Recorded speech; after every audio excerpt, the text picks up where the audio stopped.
Hello everyone, this is Suzanne Knabe-Nicole from Police Science Doctor with your weekly dose of police science snippets. It's number 269 today. Police science snippets are golden nuggets of information that are extracted from academic research articles that were very recently published in the fields of police science, investigative psychology, crime analysis, evidence-based policing, and the like. So if I find something that's tangible and practical and that hopefully law enforcement practitioners like yourselves can put into use straight away, I select these for the snippets on Tuesdays, talk about them on social media as I'm doing now, and I also email them straight into your inbox every Tuesday with a link to the original research article. So in order to get onto that list, onto that email list, so you can get the email, it's a completely free service and it's also spam-free. Simply Google Police Science, go to the Police Science Doctor webpage and go to into your details into the form that pops up. If it doesn't pop up, scroll down to any page and you will find the form there. As soon as you join the email list, you'll also be emailed the password to access the read page, like reading glasses. On that read page, you find the previous PDFs. There's 269 PDFs on there now with 3 snippets each. So depending on your role and what your needs are to find academic research and scientific findings on that particular topic you're interested in, you can just scroll through these PDFs and download them and go to the research articles straight away. So the snippets for this week are science-based interviewing. Shifting interrogation approaches in the United States from accusatorial practices to science-based methods has been a challenge. In 2014, the High-Value Detainee Interrogation Program developed and validated a week-long training program on science-based methods of interviewing and interrogation. Although that HIG, so the High-Value Detainee Interrogation Program, although that HIG-delivered training has been demonstrably successful, I'll get there.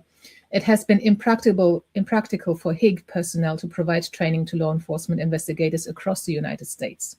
So this study researched and found that a practitioner-designed science-based training program that was co-developed by a practitioner and researcher team was effective and highlights the importance of co-produced training and collaborative research efforts. So the link to that article is there. The second snippet is about VR stress resilience. Domestic violence survivors who share children with their perpetrators often face additional challenges after leaving their violent partners due to custody and visitation arrangements.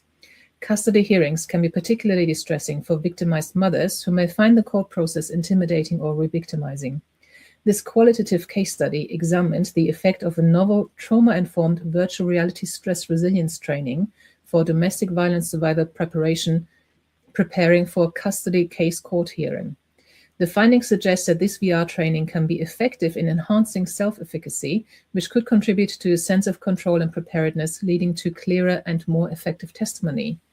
My question is, could we expand that to other victims? Could we expand that to witness attending court?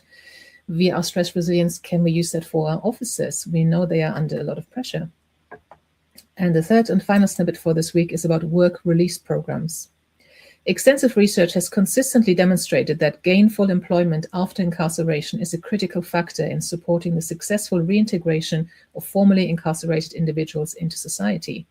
While recent studies conducted in Western contexts have shown that work release programs facilitate this reintegration, their effectiveness in reducing recidivism remains largely unexplored in Asian societies. This study from Taiwan, however, found that participation significantly in work-related programs reduced the likelihood of recidivism. So this is the first study that shows that this is also the case for East Asian context. I'm afraid none of the 3 articles I've presented to you this week are open access, and that means that you'll be able to access and read the abstract. The abstract is a bit like a summary. This is what was done, this is how it was done, this is what was found.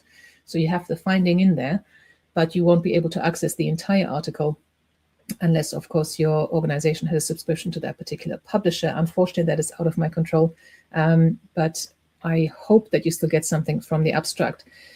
So these were the snippets for this week. Hopefully there was something in there for you. If not, as I said, just go to the read page on the Police Science Doctor website and you'll probably find something there. And I'll see you again next week. Until then, stay safe and make good decisions. Thank you. Bye-bye. Thank you for watching. I hope you found this content useful. You can get access to each episode's transcript with key learning points, timestamps, and references if you get yourself onto my mailing list. Just go to the main website on policesciencedoctor.com, and on the bottom of each page you will find a sign-up form for notifications of new content. Just enter your first name, your preferred email address, and the type of organization you work for. You will not get any spam.